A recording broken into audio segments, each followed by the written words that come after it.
Tapi benarkah privilege itu hanya sebatas nama, peran, dan harta? Atau tanpa kita sadari kita sudah diberikan gift privilege dalam hidup kita sedari lahir? Kalau iya, dalam bentuk apakah itu? Sekarang yang jadi pertanyaan adalah, jika semua itu tidak ada, maka apakah dapat dikatakan manusia hidup tanpa privilege? Selamat datang di Uta Wicara edisi lembar-lembar pikiran episode 1, Privilege Menjadi Manusia.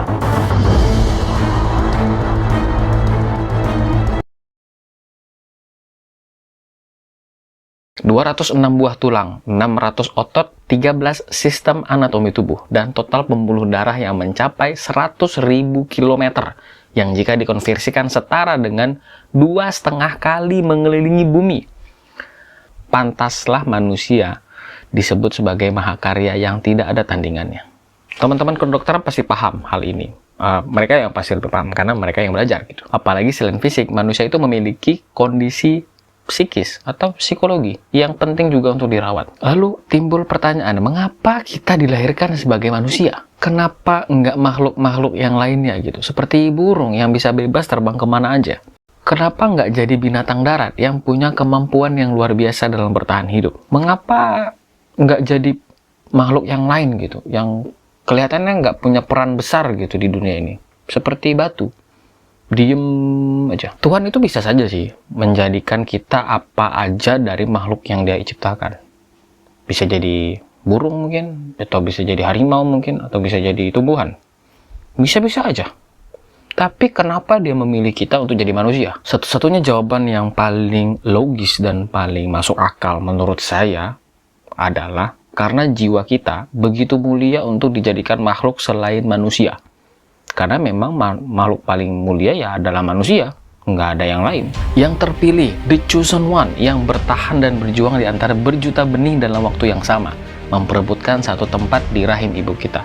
Dibentuk dalam 3 bulan pertama, disempurnakan di 3 bulan kedua, disiapkan untuk dunia di 3 bulan berikutnya.